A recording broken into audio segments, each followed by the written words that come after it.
le vamos a enviar, le vamos a enviar un proyecto de ley que fue presentado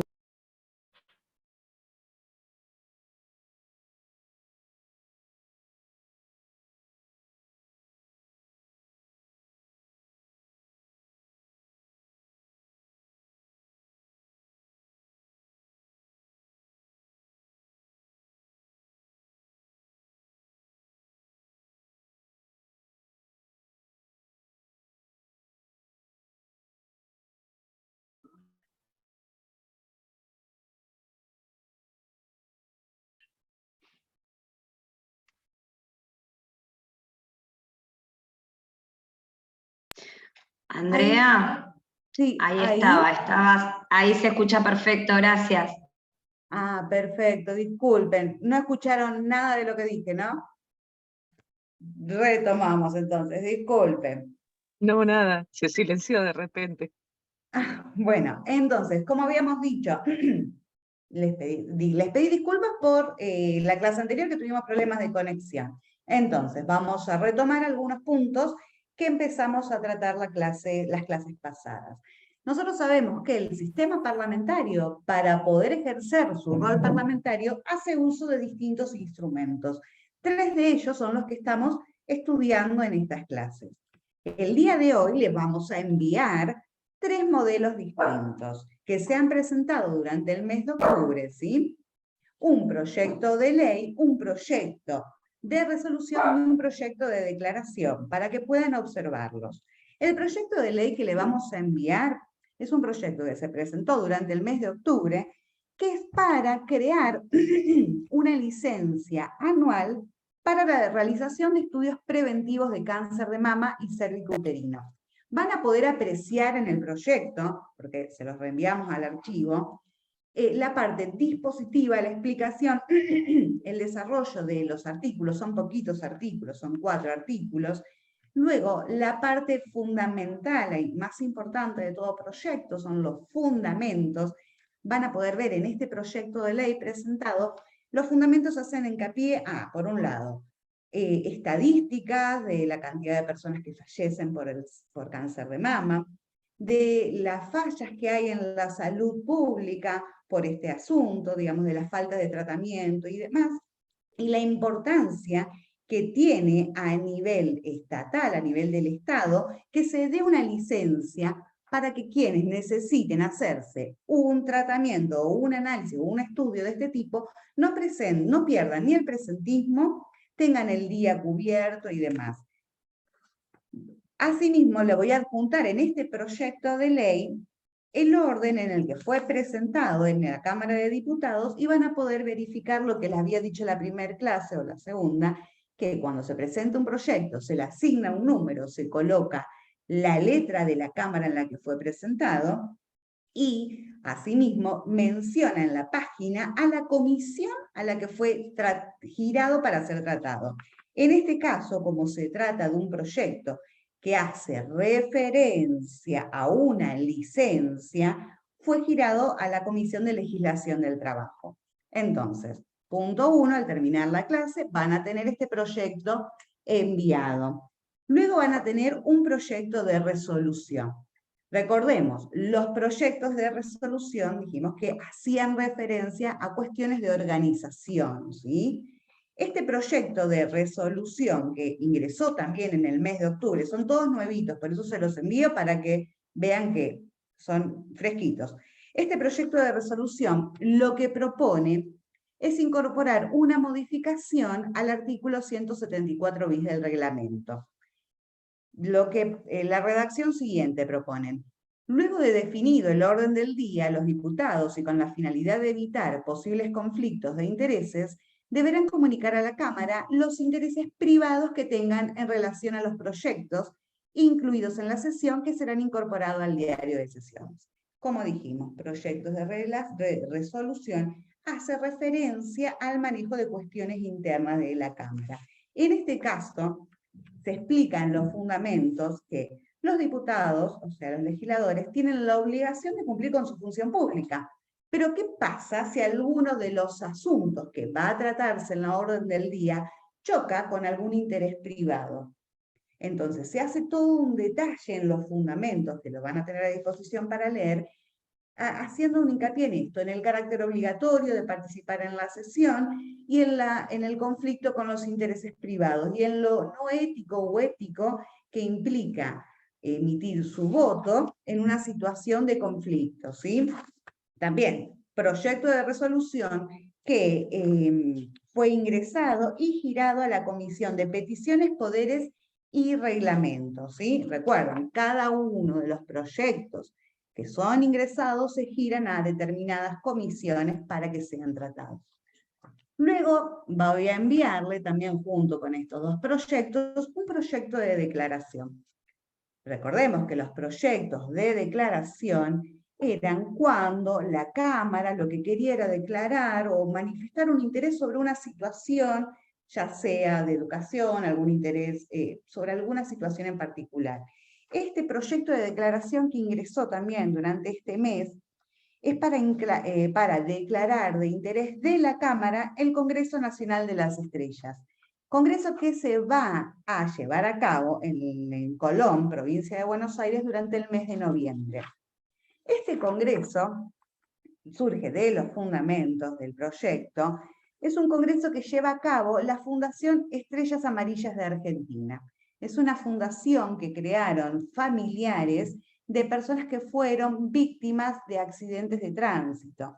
Entonces, la Cámara propone declarar de interés este congreso, atento que considera fundamental poder analizar la legislación vial, poder plantear normativas, formas de solucionar o disminuir la cantidad de accidentes de tránsito que ocurren, la importancia de la concientización, de la toma de conciencia por parte de los ciudadanos al momento de poder estar en la vía pública, ¿sí? Entonces, es un proyecto de declaración que fue, como le digo, ingresado y girado a la Comisión de Transporte. Estos son modelos y ejemplitos que le vamos a estar enviando en el transcurso del día de hoy, ¿sí? Para que cada uno lo tenga, como para seguir reforzando la diferencia entre cada uno de estos instrumentos que venimos trabajando. La clase pasada hemos comenzado a hablar de lo que es el procedimiento, el inicio, la formación y la sanción de una ley en el sistema bicameral. Hemos dicho que en nuestro, digamos, tenemos dos órdenes, dos sistemas, el bicameral y el unicameral. No sé si recuerdan que hemos hablado, hay quienes consideran que tiene un sistema más ventajas y otros que consideran que tiene otro. Por ejemplo, en el sistema bicameral, que hablamos que existen las dos cámaras, que es el que lo tenemos en el Congreso, las ventajas que se proponen o que se manifiestan respecto a este sistema es la doble instancia legislativa, la capacidad o la seguridad jurídica que un tema que se trata en una primera instancia tenga una revisión en una segunda instancia en la Cámara Revisora, la posibilidad de control interórgano que existe a raíz de que tenemos dos cámaras, ¿sí? Quienes están a favor de alguna manera del procedimiento unicameral, lo que abogan a favor es la mayor eficiencia y celeridad, el menor costo que existe, la posibilidad de que exista una unidad decisional en la toma de decisiones, ¿no? Porque tenemos una única cámara que generalmente lo que hace es arribar por consenso a todas las decisiones tomadas. La sencillez y la rapidez al momento de dictar normas, ¿sí? Tenemos muchísimas opiniones respecto de las ventajas de una y de otra. En este caso ahora vamos a repasar el inicio del proceso parlamentario en el sistema bicameral, que lo estuvimos viendo, como le digo, la clase anterior, pero nos quedó un poco entrecortada. Hablamos, tenemos un proyecto. El proyecto ya sabemos que puede ingresar o por Cámara de Diputados o por Cámara de Senadores. Lo que es iniciativa popular, que también les voy a mandar la ley el día de hoy, recuerden que tiene una serie de requisitos y que se ingresa por Cámara de Diputados, ¿sí? Entonces, ingresamos el proyecto por la mesa de entrada, se le va a asignar un número a este proyecto, Proyecto que debe contar con fundamentación, como las que les hice recién referencia en cada uno de estos tres que les mostré. Si hablamos de un proyecto que va a implicar algún tipo de afectación presupuestaria, también tiene que tener el detalle de los gastos que va a implicar, ¿sí? Este proyecto ingresado, este expediente ingresado, se coloca en el diario de sesiones del cuerpo y ahí pasa a tratamiento parlamentario. ¿Qué implica? Que va a ingresar a comisiones y las comisiones lo van a empezar a tratar, ¿sí? El giro a la comisión se hace de acuerdo a la materia que trate el proyecto presentado. Las comisiones, tenemos distintos tipos de comisiones, que lo vamos a ver un poquito más adelante. Estas comisiones son comisiones de asesoramiento a la Cámara en pleno, ¿sí? La comisión lo que hace es tomar el proyecto, analizarlo, puede solicitar informes, puede verificar si hay otros proyectos que se han presentado similares a este o no. Luego de un análisis de la comisión, que generalmente se encuentra compuesta por diversidad de bloques, se llega a un despacho final. Ese despacho final al que llega la comisión es el que se envía, digamos, el despacho final se emite un dictamen. En este dictamen tiene que constar lo que dijo la mayoría o lo que dijo la minoría. Si hay unanimidad, se dicta un único dictamen.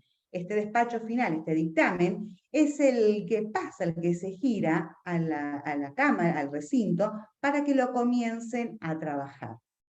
Tengan en cuenta que la Comisión de Labor Parlamentaria es la que va a establecer el orden en que sean tratados los distintos dictámenes que emiten las comisiones. Una vez ingresado el dictamen dentro de la comisión, pasa a discutirse el proyecto presentado. ¿Sí? Se pasa a discutir. La clase pasada les dije que había una discusión en general y una discusión en particular. La discusión en general es la que se hace sobre el todo del proyecto, del fundamento, el motivo, el espíritu de alguna manera del proyecto, y luego una discusión en particular donde se va a ir analizando detalle, artículo por artículo, título por título o capítulo por capítulo de este proyecto, ¿sí? Una vez que en la Cámara se discute el proyecto de acuerdo a las mayorías necesarias, se aprueba, ahí recién pasa a lo que es la Cámara Revisora. ¿Por qué? Si se inició, recordemos, si se inicia por diputados, diputados es Cámara de Origen o Cámara de Inicio, y senadores pasa a ser Cámara Revisora, ¿sí? Pasa a la Cámara Revisora. ¿Qué puede suceder? En la Cámara Revisora otra vez se vuelve a analizar este proyecto. Acá tenemos distintas situaciones que pueden ocurrir, que lo que hice fue también armar un cuadrito que el día de hoy se los voy a reenviar para que lo puedan visualizar. Tenemos un acuerdo que es un proyecto que es aprobado en Cámara de Origen. Pasa a Cámara Revisora. Si Cámara Revisora aprueba este proyecto, se sanciona el proyecto presentado, ¿sí? Entonces, Cámara de Origen aprueba, Cámara Revisora aprueba, el resultado es que se sanciona el proyecto, ¿sí? Puede ser otra opción que se da. Puede ser que Cámara de Origen apruebe el proyecto, Cámara Revisora rechaza el proyecto. Ese proyecto no va a poder volver a tratarse durante las sesiones de ese año, ¿sí? Otra opción o otra situación que puede darse es que la Cámara de Origen directamente sea ella la que rechace el proyecto luego del análisis, entonces ese proyecto tampoco podrá ser presentado o tratado nuevamente en las sesiones de ese año. Ahora, esta es la parte más complicada de entender, esta última parte. Cámara de Origen aprueba. Cámara Revisora puede hacer correcciones o agregados. Es fundamental que la Cámara Revisora diga con qué mayorías hizo esas correcciones o esos agregados. ¿Por qué? Porque este proyecto vuelve a la Cámara de Origen. Ahora, si la Cámara de Origen acepta estas correcciones o estos agregados que hizo la Cámara Revisora, se sanciona el proyecto aprobado por la Cámara Revisora. ¿Sí? Si Cámara de Origen quiere insistir con la redacción de su proyecto original, necesita obtener las mismas mayorías que tiene la Cámara Revisora para poder seguir con la redacción original de su proyecto. Entonces, se sanciona el proyecto original. Lo que nunca va a poder hacer la Cámara de Origen, nunca va a poder hacer, es rechazar un proyecto que ella haya aprobado. ¿Sí? ¿Entendieron más o menos cómo funciona? ¿O les quedó alguna duda de esto, de las cámaras, cómo funcionan? Si no hay dudas, seguimos. Igualmente les digo, este cuadrito, para que entiendan, si se aprueba en una cámara, si se realizan correcciones en la otra o demás, se los vamos a pasar también para que lo tengan de manera gráfica, porque es más fácil entenderlo de manera gráfica, ¿sí? Pero lo importante de esta situación es que siempre se... Perfecto, Sara, que se entendió. Igualmente les digo, a la tarde tienen el cuadrito enviado para que lo puedan entender. Es muy fácil de entender este cuadrito, así que no van a tener inconveniente con eso. Esto sería lo que es el procedimiento en el sistema bicameral. La clase anterior empezamos a esbozar o a hablar del sistema unicameral, ¿sí? Guarden un segundito. ¿Qué es lo que caracteriza el sistema unicameral? Justamente que no hay cámara revisora, que tenemos una única cámara que interviene en lo que es el proceso de formación y sanción de una ley. Que es el que tenemos en la legislatura porteña, ¿sí? El ingreso del proyecto también se hace de igual manera, ingresa por la mesa de entrada, se le asigna un número de expediente. Y recordemos también que es fundamental que este proyecto que se ingresa por la Cámara, por la mesa de entrada, también tiene que ir con soporte informático, debe acompañarse del soporte informático de este proyecto presentado. Se ingresa el proyecto, se gira a las comisiones, exactamente similar como en el sistema bicameral. Si implica este proyecto algún tipo de gasto, se gira a la Comisión de Presupuesto, Hacienda, Administración Financiera y Política Tributaria. Lo empieza a tratar la comisión correspondiente. La comisión lo que va a hacer es elaborar informes técnicos. Informes técnicos que puede o no el autor del proyecto elaborarlos, pero generalmente los elaboran las comisiones, estos informes técnicos. Una vez que tenemos, también se emite, una vez que tenemos el análisis de la comisión, la discusión en la comisión, se emite un dictamen. ¿Sí? Dictamen que es el que luego pasa al recinto para ser tratado. Tengan en cuenta esto. La Constitución de la Ciudad de Buenos Aires establece que la legislatura no entra en sesión sin la mayoría absoluta de sus miembros. Es decir, necesitamos la presencia de 31 diputados. Ahora bien, el reglamento lo que nos va a decir, si bien reitera este requisito, que para poder entrar a sesión se necesita la mayoría absoluta de los miembros, el debate durante la sesión se puede hacer con un quórum de hasta 20 diputados. Es decir, en la práctica sería, para iniciar la sesión necesitamos estar 31 diputados, necesitan estar 31 diputados presentes. Durante el transcurso del debate, se puede ir disminuyendo este número hasta 20, nunca menor. Pero en el caso de que se necesite una votación, se necesite votar o discutir algún punto en particular, es necesario volver a recuperar,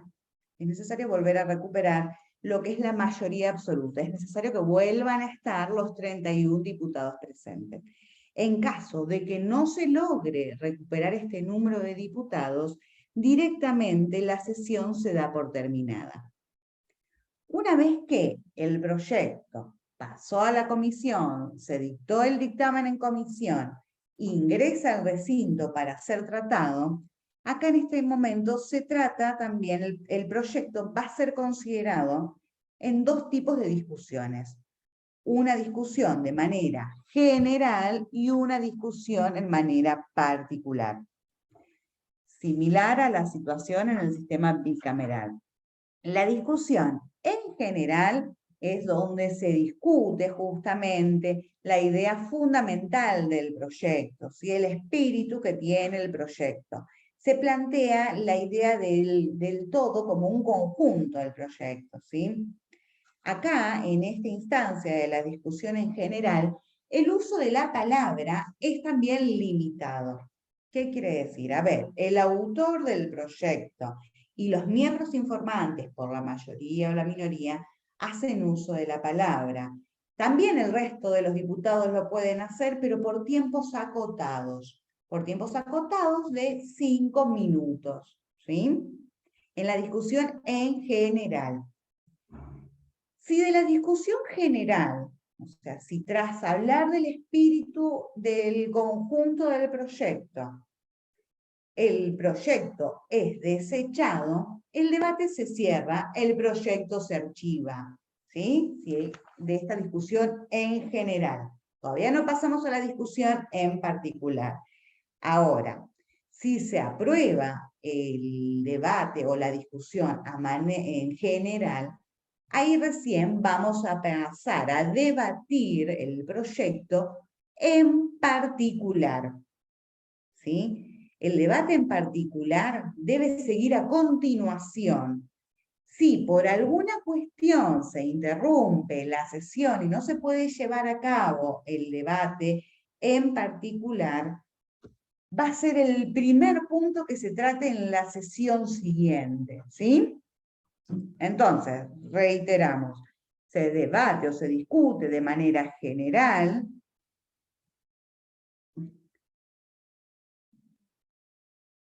Buenísimo, Irene, ahí llegó el mensajito.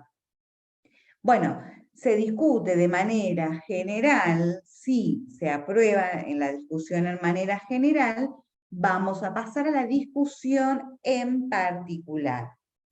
Puede suceder que un proyecto se sancione en forma general y parcialmente en particular, ¿sí? Si sucede esto, vuelve a la comisión, de donde vino, para ser tratado nuevamente en pleno luego, como si no hubiese obtenido sanción legislativa. Lo que caracteriza a este sistema es justamente la búsqueda constante del consenso del cuerpo, ¿sí? La discusión en particular debe ser lo más detallada posible.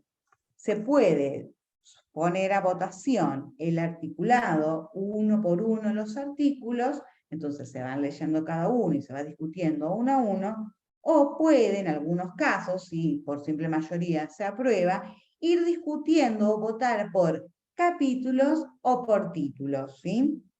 En la discusión en particular, si bien el uso de la palabra sigue siendo limitado, ¿sí? Sigue siendo limitado, se permite, sin embargo, que puedan intervenir hasta 2 veces cada diputado. El tiempo de uso sigue siendo acotado, ¿sí? Puede intervenir más veces, pero el tiempo de uso de la palabra sigue siendo limitado. Entonces, recapitulamos. Se debate en general, si se aprueba en general, pasa al debate en particular. Si del debate en particular se aprueban todos los artículos, este proyecto queda sancionado. Aquí empieza otro procedimiento u otra instancia, que lo vamos a ver tanto en el sistema bicameral como en el sistema unicameral. Una vez que tenemos un proyecto de ley sancionado o un proyecto de resolución o declaración aprobado, se da aviso, disculpen, se da aviso al Poder Ejecutivo, ¿sí? El Poder Ejecutivo es quien lleva la tarea de la promulgación. Acá tenemos otra. No sé si querés pasar el PowerPoint. ¿Vale? Bueno, igualmente, si no se pasa el PowerPoint, se los envío cuando termine la clase. Bueno, vamos a hablar ahora de lo que es la promulgación y veto.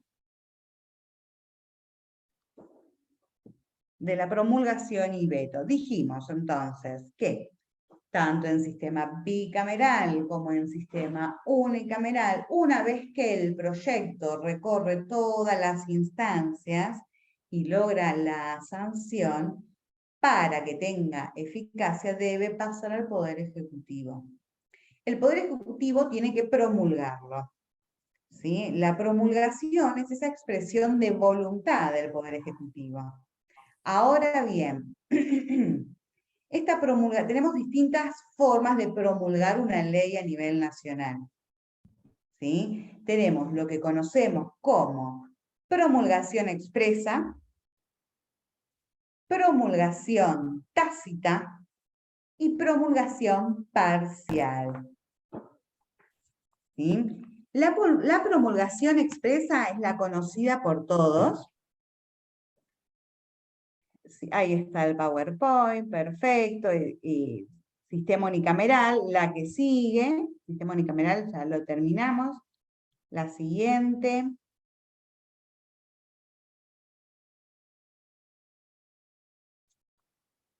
Bueno, ahí en el Power tienen todo el resumen de lo que estuvimos hablando, la clase anterior y esta de la discusión. En general, la discusión en particular y el paso siguiente, que es la promulgación y veto. La que sigue sería. Bueno, como les decía, tenemos tres formas de promulgar una ley a nivel nacional. La promulgación expresa, la promulgación tácita y la promulgación parcial. La promulgación expresa es cuando el proyecto o la ley ya sancionada por el Poder Legislativo llega al Poder Ejecutivo y el Poder Ejecutivo emite un decreto de promulgación aprobando la ley. Directamente aprueba la ley. Tenemos otra situación, que es la que se da en la promulgación tácita. ¿Qué puede suceder? Puede suceder que llega al Poder Ejecutivo, al Poder Ejecutivo el texto, y el Poder Ejecutivo no lo aprueba expresamente, ¿sí? Ni tampoco devuelve al Poder Legislativo el proyecto sancionado dentro de los 10 días, entonces ahí tenemos lo que es la promulgación tácita. Recapitulamos, promulgación expresa, llega al Poder Ejecutivo, emite decreto de promulgación, queda promulgada la ley. Llega al Poder Ejecutivo, no dice si lo aprueba o lo rechaza, tampoco lo devuelve al Poder Legislativo pasado 10 días, entonces en esa instancia se promulga tácitamente. ¿Sí? Bueno, se promulga tácitamente. Luego tenemos lo que es la promulgación parcial, pero para hablar de la promulgación parcial, tenemos que hacer referencia a lo que es el veto de una ley. Ahí están los distintos tipos de promulgación. Promulgación expresa, tácita y parcial. Tenemos que hablar de lo que es el veto. El veto es esa facultad que tiene el Poder Ejecutivo de manifestar su voluntad, ya sea para observar total o parcialmente un proyecto de ley, ¿sí? Esto es lo que conocemos como veto, la observación. total o parcial de un proyecto de ley. Una vez que un proyecto es vetado, total o parcialmente, debe volver este proyecto a la Cámara de Origen. Vuelve a la Cámara de Origen con las observaciones que ha realizado el Poder Ejecutivo, ¿sí? Entonces, el Poder Ejecutivo, o sea, el presidente, utiliza la facultad del veto. Parcialmente o totalmente, este proyecto vuelve a la Cámara de Origen. La Cámara de Origen lo recibe, ¿sí? Y debe obtener un voto de las 2/3 partes para poder seguir insistiendo con ese proyecto que trabajaron.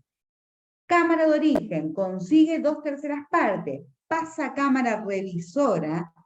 Cámara Revisora tiene que conseguir también el voto de 2/3 partes y ahí queda sancionado el proyecto, ahí el Poder Ejecutivo tiene que promulgar este proyecto, por más que lo haya rechazado, lo haya vetado en una primera instancia, ¿sí? Porque ambas cámaras consiguieron las mayorías suficientes para poder seguir insistiendo con el proyecto que ellas tenían presentado. En el sistema bicameral, una vez que se aprueba el proyecto, en Cámara de Inicio, pasa a Cámara Revisora, ya les digo, si Cámara Revisora obtiene la misma mayoría y confirman el proyecto que fue vetado, sale este proyecto. En el sistema unicameral, el Ejecutivo devuelve el proyecto, el expediente a la legislatura, que para poder seguir insistiendo con la sanción de su proyecto, también necesita conseguir el voto favorable de las 2/3 partes del cuerpo, ¿sí? Entonces, aquí es donde podemos hablar de la tercera forma de promulgación, porque si el Poder Ejecutivo veta parcialmente un proyecto, puede ordenar que se promulgue parcialmente, es decir, si la parte de este proyecto que no ha sido vetada tiene una autonomía normativa y no altera la unidad del proyecto, se puede promulgar parcialmente. A ver, tengo un ejemplo de un veto que se llevó a cabo, que también se los voy a mandar, se los voy a enviar. El veto que se llevó, sí, en el año 2016, mediante el decreto 1302 del 2016. Este veto lo que hizo fue observar la totalidad del proyecto de ley 27344. Este había sido un proyecto de ley que había sido sancionada tanto en Cámara de Origen como en Cámara Revisora, donde se declaraba de utilidad pública y sujetos a expropiación los inmuebles y todas las instalaciones del edificio que están en el Hotel Bauen, ¿sí? Esta ley declaraba eso, la utilidad y sujetos a expropiación. En ese momento, mediante este veto, lo que se coloca en los fundamentos es que justamente, se los voy a leer para que vean el fundamento que se utilizaron. La administración de los recursos públicos se debe realizar de manera responsable. Las obligaciones mencionadas resultarían sumamente gravosas para el Estado Nacional, favoreciendo exclusivamente a un grupo particularizado y sin traducirse en un beneficio para la comunidad general. O sea, esta ley proponía la utilidad pública y la expropiación del hotel, pero era para un sector particular de la comunidad. Entonces, Poder Ejecutivo lo rechazó, argumentando que implicaría una erogación excesiva, porque si se expropiaba, implicaba destinar recursos a esto, y que no podía y no era el momento para poder llevar a cabo esta erogación, y además de ello, que no iba a ser para uso y beneficio de la comunidad toda, sino para un sector en particular. Lo cierto es que yo también les voy a enviar una captura de los vetos presidenciales que se han publicado. Lo cierto es que no han existido muchos vetos presidenciales. De hecho, creo que se toman con mucha precaución, muchísima precaución los vetos, ¿sí? Para repasar, entonces, esto se los voy a enviar, el ejemplo de veto del Hotel Bowen. Volvemos para que entiendan también un cuadrito que les vamos a adjuntar al terminar la clase. Poder Ejecutivo veta un proyecto. El proyecto vuelve a la Cámara Legislativa Iniciadora. Si esta Cámara confirma el proyecto que ella ya sancionó con 2/3 partes de los votos, puede seguir insistiendo. Proyecto pasa a la Cámara Revisora, que si obtiene también el voto de 2/3 partes, se promulga este proyecto, ¿sí? Aún con la disconformidad con el veto que estableció el Poder Ejecutivo. Ahora bien, veto, Poder Ejecutivo veta, pasa a la Cámara de Inicio. La Cámara de Inicio no cuenta con el voto de las 2/3 partes, entonces ya no pasa a la Cámara Revisora y se mantiene el veto de ese proyecto. Otra situación que puede darse, Poder Ejecutivo veta, Cámara de Inicio obtiene y cuenta con el voto de las 2/3 partes para poder seguir insistiendo con la sanción de la ley, pero cuando pasa a Cámara Revisora, la Cámara Revisora no logra conseguir las 2/3 partes de estos votos, se mantiene el veto presidencial. Cuadrito que también se los vamos a adjuntar para que lo tengan, ¿sí? En realidad, el Poder Ejecutivo puede vetar una ley y no es que tiene que usar un fundamento único. Por ejemplo, en este caso del veto a la ley que proponía la expropiación y declarar de utilidad pública al Hotel Bowen, es una cuestión, digamos, expuso una cuestión económica o de carácter social, porque iba a beneficiar solo a un grupo, ¿sí? Las causas del veto pueden ser completamente diversas, pueden aludir a la inconstitucionalidad, a inconstitucionalidades, a cuestiones de conveniencia y oportunidad, incluso pueden ser por cuestiones de criterios diferentes que se tengan, ¿sí? Como les dije, el número de leyes vetadas no parecen evidenciar últimamente, bueno, estos últimos gobiernos, un ejercicio abusivo de esta capacidad que tiene el Poder Ejecutivo. Claramente, si hiciera un uso abusivo de esta facultad, perdería también legitimidad, ¿sí? Igualmente, siempre existe la posibilidad del Congreso para seguir insistiendo con la sanción de esta ley que ha sido vetada.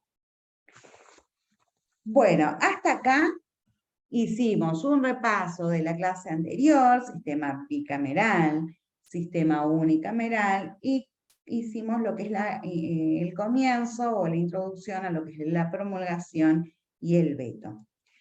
Lo que quisiera para la clase que viene, hasta este punto, es que realicen un cuadro, un mapa sinóptico, colocando el orden de cada uno de los lugares por los que atraviesa un proyecto. Como dijimos, desde el ingreso a las comisiones, dictamen, pasa al recinto, obtiene, digamos, sanción en la Cámara de Inicio, pasa a Cámara Revisora, qué pasa en Cámara Revisora y qué pasa si veta o no veta el Poder Ejecutivo.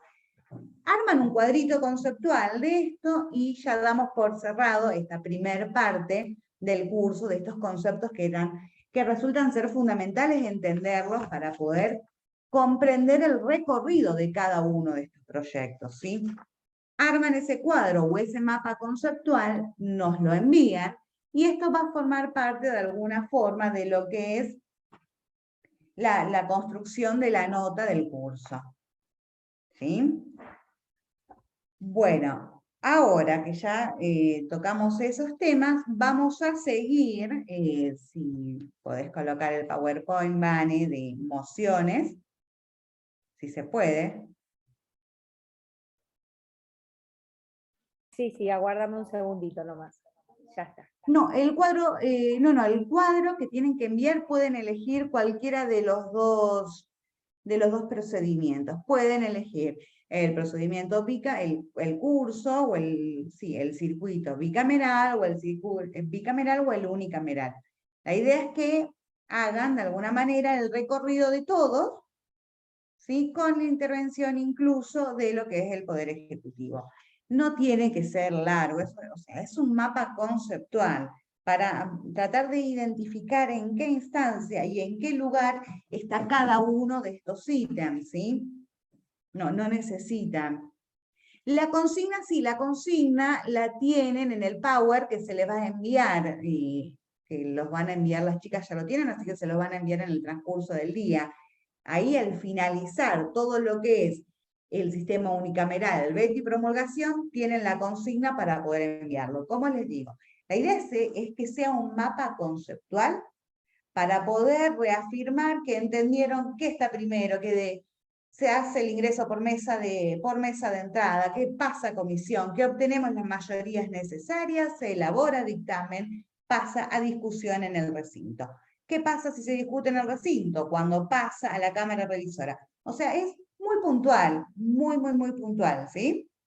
Pero tienen tiempo tiene tiempo de enviarlo hasta el miércoles que viene. Si no lo llegaran a enviar hasta el miércoles que viene, no se preocupen, lo envían el jueves próximo, no hay ningún inconveniente. La idea es que traten de enviarlo para confirmar que se haya entendido todo el circuito del procedimiento, ¿sí? En cualquiera de los dos sistemas. Bueno.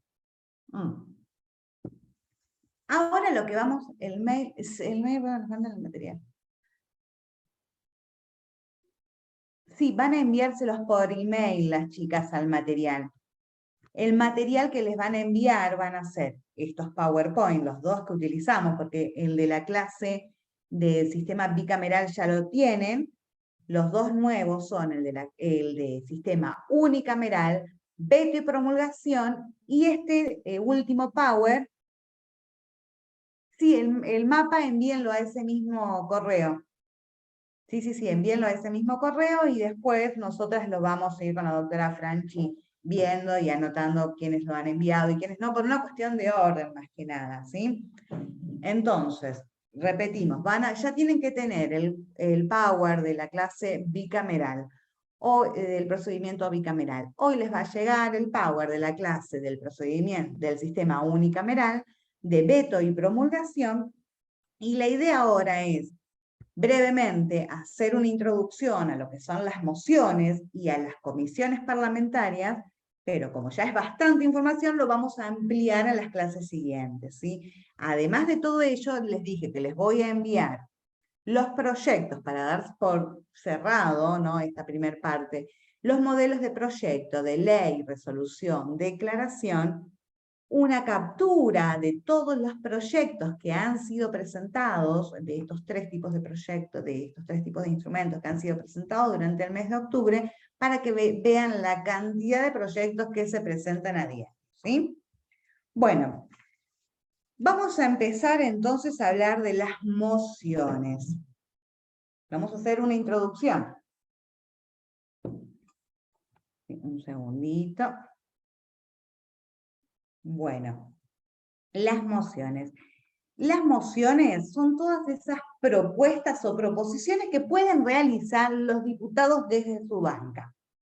Existen 4 tipos de mociones que están en el reglamento de la legislatura, ¿sí?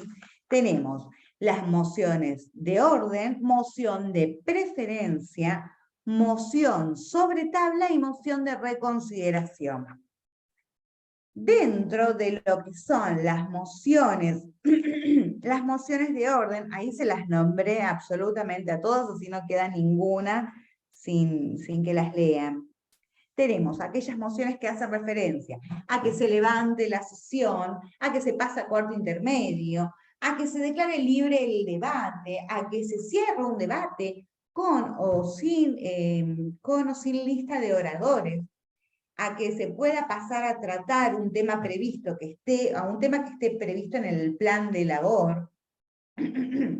Puede ser otra moción de orden, que se reserve un expediente en secretaría o que se tome en tratamiento un expediente que ya está reservado, ¿sí?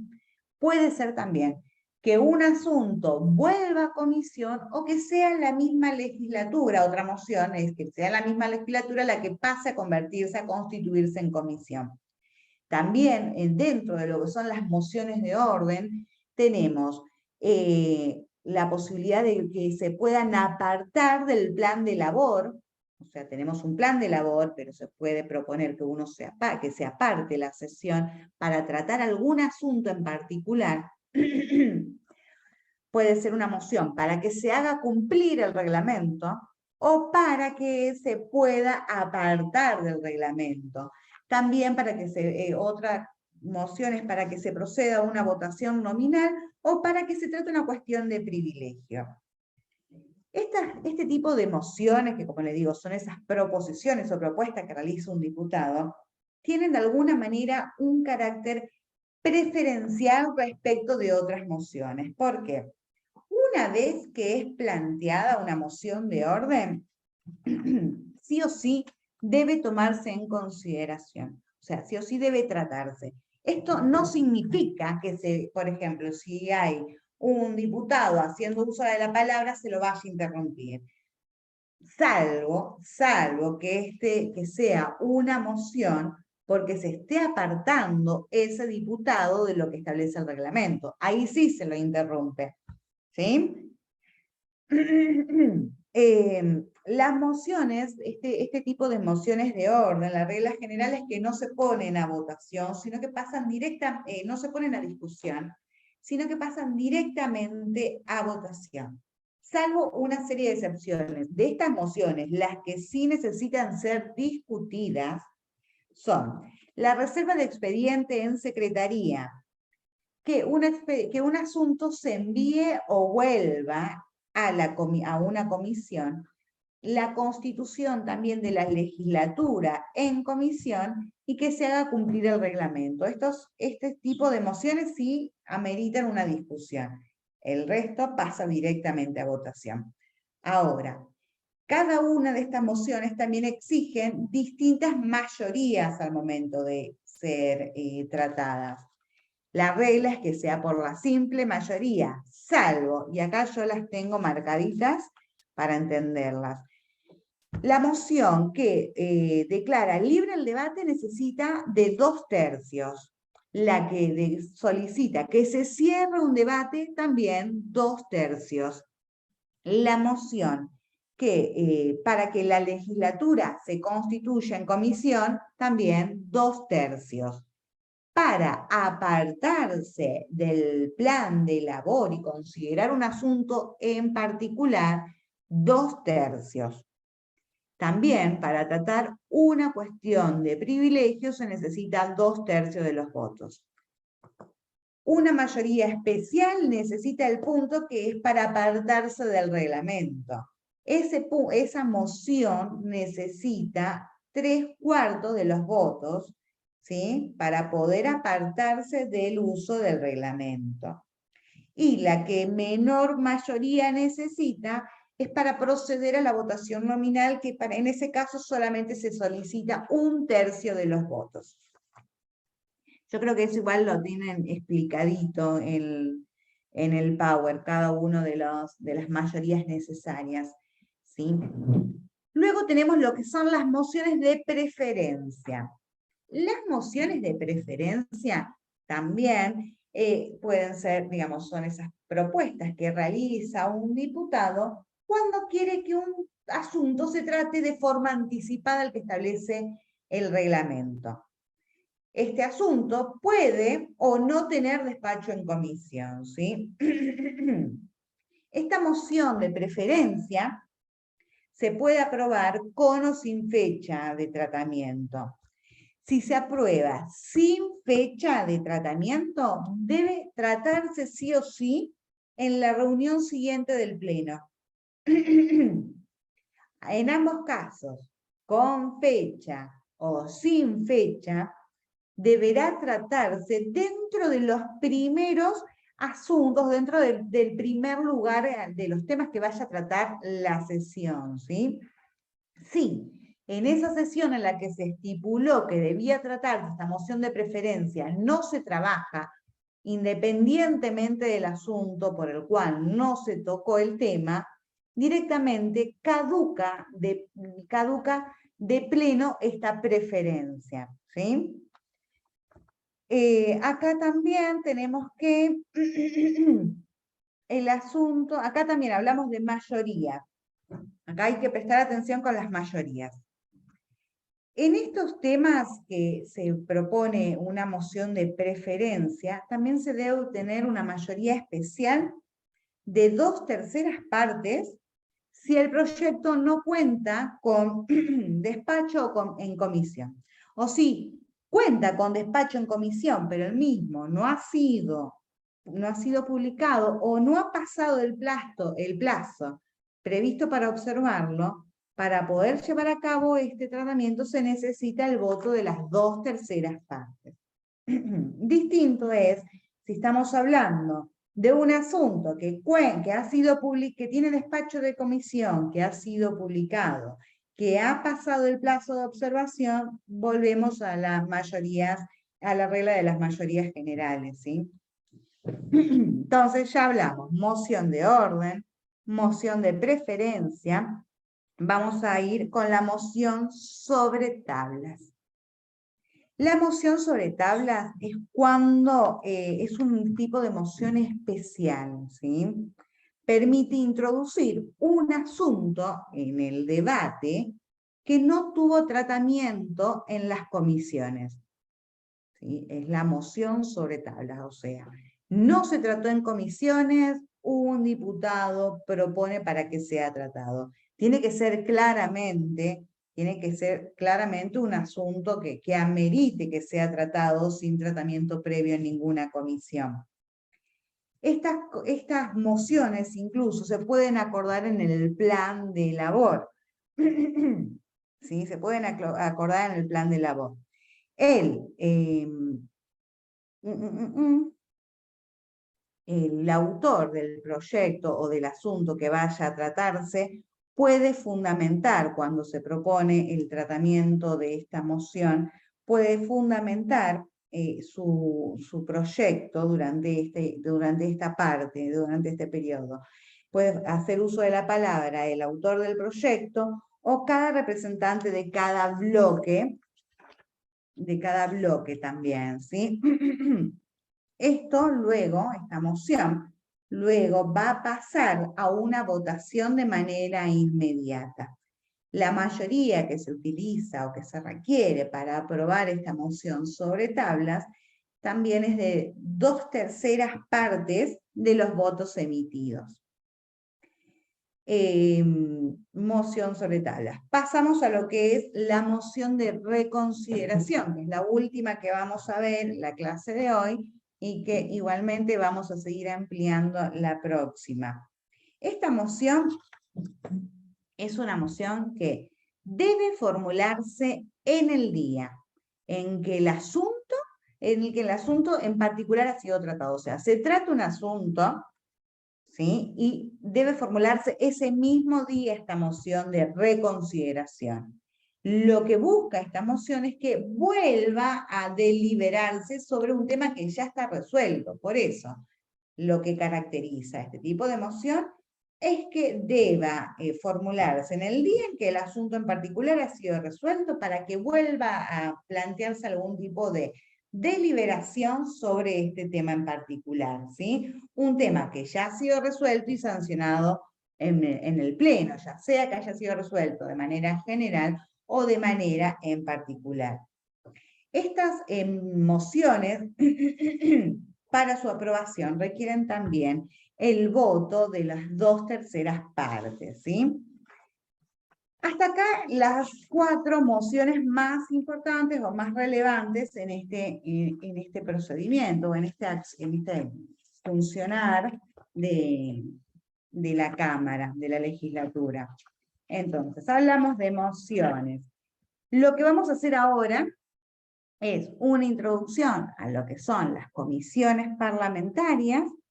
Hablaremos de las dos comisiones, a nuestro entender, de mayor relevancia, que son la Comisión de Labor Parlamentaria y la Comisión de Asuntos Constitucionales. Vamos a dejar por hoy, luego de que hacemos la mención de estas dos comisiones, y retomaremos en más detalle cada una de las comisiones la clase siguiente, ¿sí? Bueno, comisiones parlamentarias. Las comisiones, como ya sabemos, una vez que se ingresa el proyecto, un proyecto pasa al estudio en comisiones. Las comisiones hacen referencia a esos grupos, a esos pequeños grupos de legisladores, ¿sí? A esos pequeños grupos de legisladores que pueden existir comisiones de carácter permanente o temporario. Las comisiones lo que hacen es hacer un análisis más minucioso de un asunto que se les sujete, un asunto que se les propone, hacen un análisis minucioso, hacen uso de distintas herramientas y recursos para poder estudiar el tema, elaboran el dictamen y es el que llega a la Cámara en pleno, ¿sí? Las comisiones incluso pueden tratar de manera oficiosa algunos temas.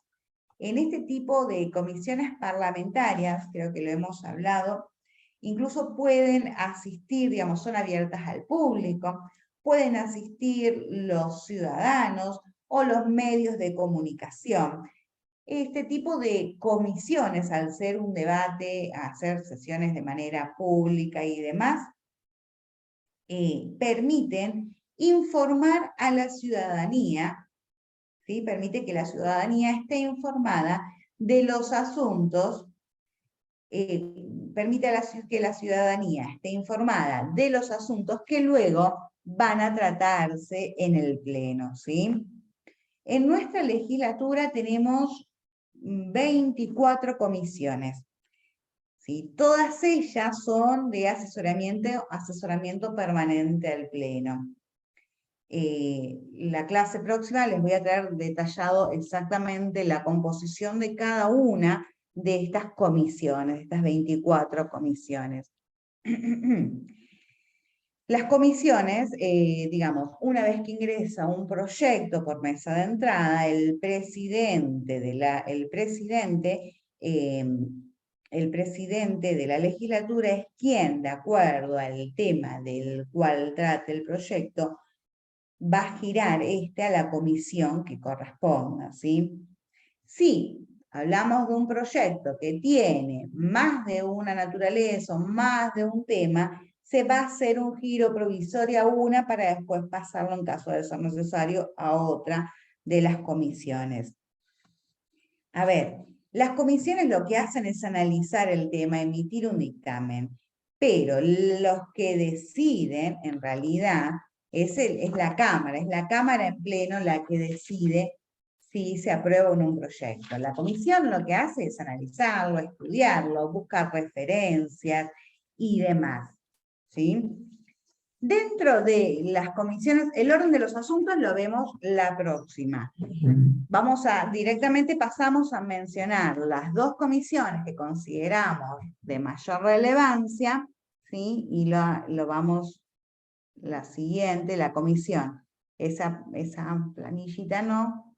Bueno, las dos comisiones de mayor relevancia son, a nuestro entender, la Comisión de Labor Parlamentaria y la Comisión de Asuntos Constitucionales, ¿sí? La Comisión de Labor Parlamentaria es fundamental en el funcionamiento del Parlamento. ¿Por qué? Esta comisión, agrupa periódicamente a todas las autoridades de la Cámara y de los distintos bloques que la integran, ¿sí? Ya sea en el sistema bicameral o unicameral, están las autoridades, ¿sí? De la Cámara y de los bloques. La función principal de la Comisión de Labor Parlamentaria es justamente la de preparar los planes de labor, o sea, proyectar, armar, diseñar la orden del día que se van a llevar a cabo en las sesiones. ¿Sí? Esta Comisión de Labor Parlamentaria no forma parte de las comisiones de asesoramiento permanente, ¿sí? Está en la importancia que tienen directamente un título entero destinado a su explicación, a su tratamiento, a su funcionamiento. Históricamente, siempre de alguna manera, antes de que fueran incluidas en lo que es el reglamento, existían estas, de alguna manera, estas comisiones de labor parlamentaria, aún antes de que sean incluidas. ¿Por qué? Porque antes se realizaban, de alguna manera, una reunión informal entre los presidentes de los bloques, de forma tal de acordar, previo a que se trate un tema, el orden en que debía tratarse, los asuntos importantes y demás. Como les dije, está integrada por el presidente, el vicepresidente, los presidentes de cada bloque y por los diputados y por los diputados que reemplacen a los mismos, ¿sí? El reglamento autoriza incluso a que todos los diputados tengan voz en esta sesión de labor, en esta comisión de labor parlamentaria, pero para poder participar tiene que tener una invitación por parte de la comisión, otro diputado, ¿sí? Esta comisión de labor parlamentaria debe reunirse, de acuerdo a lo que establece el reglamento, una vez a la semana. Debe reunirse una vez a la semana durante los periodos de sesiones, ¿sí? Una vez a la semana, y siempre debe hacerlo con anticipación a que se reúna la Cámara en pleno. ¿Por qué? Porque justamente lo que hace la Comisión de Labor Parlamentaria es organizar el temario propuesto, ¿sí? Para la sesión. Entonces, se reúne una vez a la semana con 24 horas de antelación en lo posible, salvo un caso de urgencia y demás, que ahí sí, no se pueda cumplir, digamos, con estas 24 horas de anticipación igualmente. O sea, tiene que estar justificada la urgencia para que se realice cercano al día de la sesión, ¿sí? Pero se reúnen una vez por semana, con 24 horas de anticipación. Lo importante de esta comisión de labor parlamentaria es que ellos allí se toman las decisiones de alguna manera por consenso, ¿sí? A ver, la comisión no es que va a decidir sobre un tema en particular. Van a organizar los temas que se van a tratar, el plan de labor, va a organizar eso. Va a proponer temas. Ahora bien, la idea es que si hay alguna diferencia, las decisiones se tomen por consenso. Si aún tratando de llegar a un consenso no se ponen de acuerdo, ahí sí, quien preside la Comisión de Labor Parlamentaria va a disponer una votación que va a estar en cabeza de los presidentes de cada uno de los bloques que representan, que integran esta comisión, teniendo en cuenta la cantidad de diputados que integra cada uno de estos bloques. ¿Sí? Una vez que la Comisión de Labor Parlamentaria termina de elaborar su propuesta, su plan, esa propuesta final a la que llegan, es la que se distribuye en el recinto.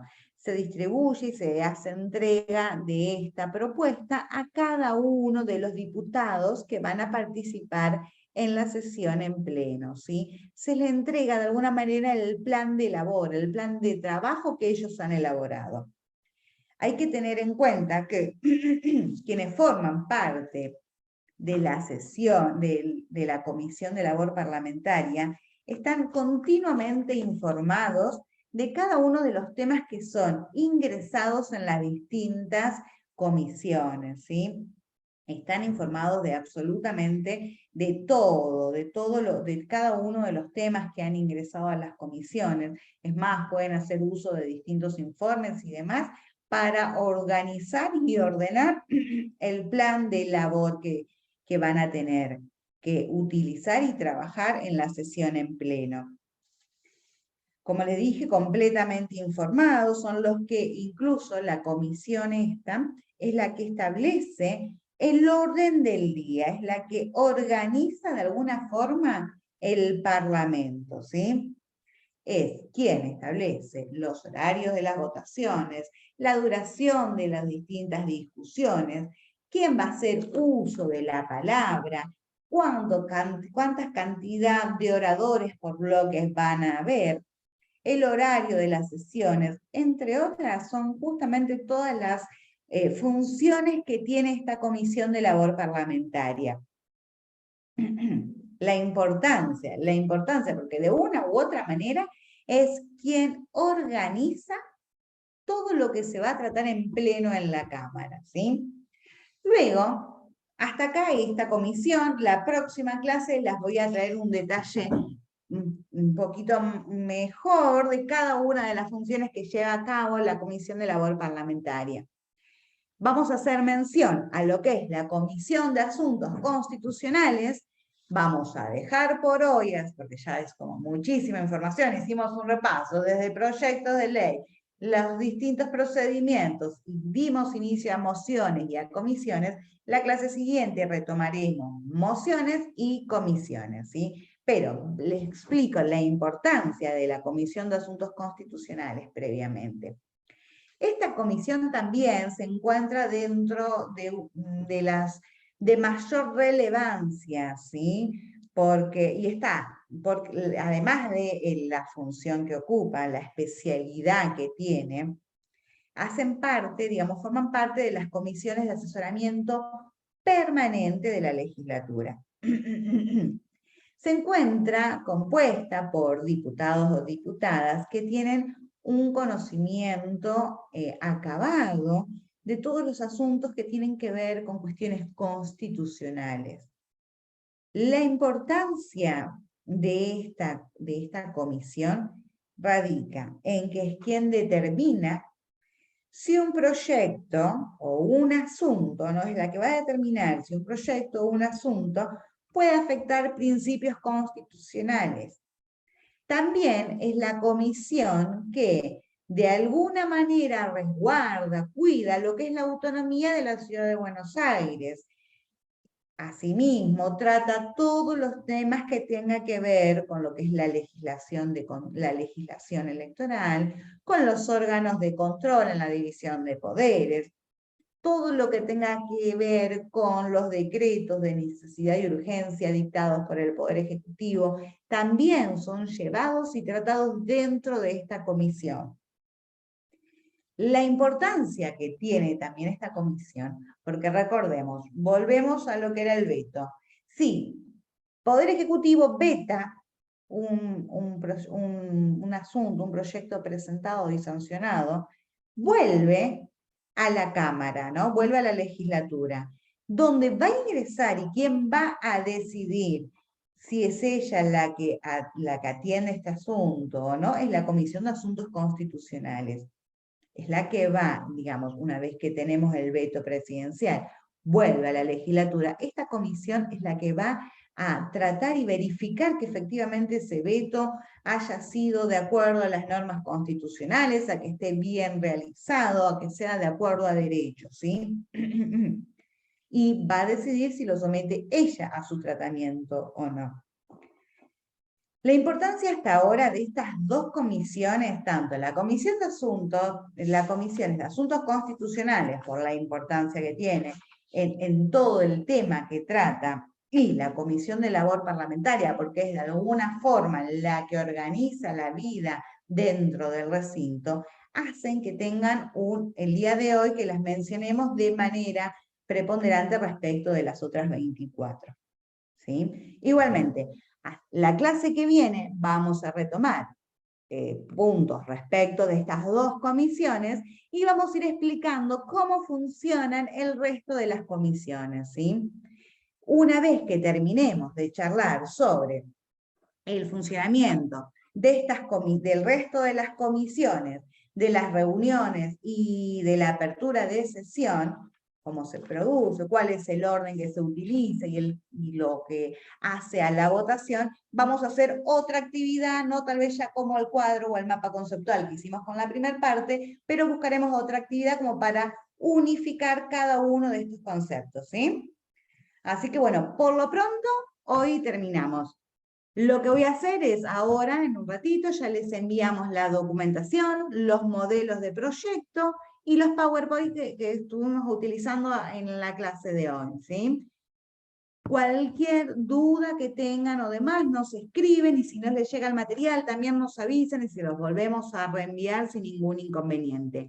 Recuerden, enviar el mapa conceptual, no se preocupen, háganlo de manera fácil, didáctica. Si no pueden utilizar una herramienta informática, lo hacen en un papel, sacan la foto y adjuntan la foto al correo también. Va a estar bien, va a ser parte de la construcción de esta nota, pero quédense tranquilos, es para que tratemos de cerrar esa primer parte del curso, ¿sí?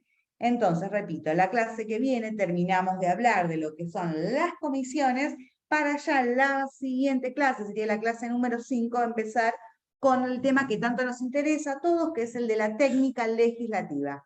Ya igualmente, con estos modelitos que les vamos a mandar el día de hoy, vayan chusmeando cómo se presentan los proyectos. Van a ver la parte dispositiva, la redacción de los fundamentos. Vayan viendo eso porque es fundamental para cuando hablemos de lo que es la técnica legislativa, ¿sí? Así que hasta acá llegamos y estamos a su disposición para lo que necesiten, ¿sí? Nos vemos, chicos. Chao, buenos días. Igualmente, hasta luego.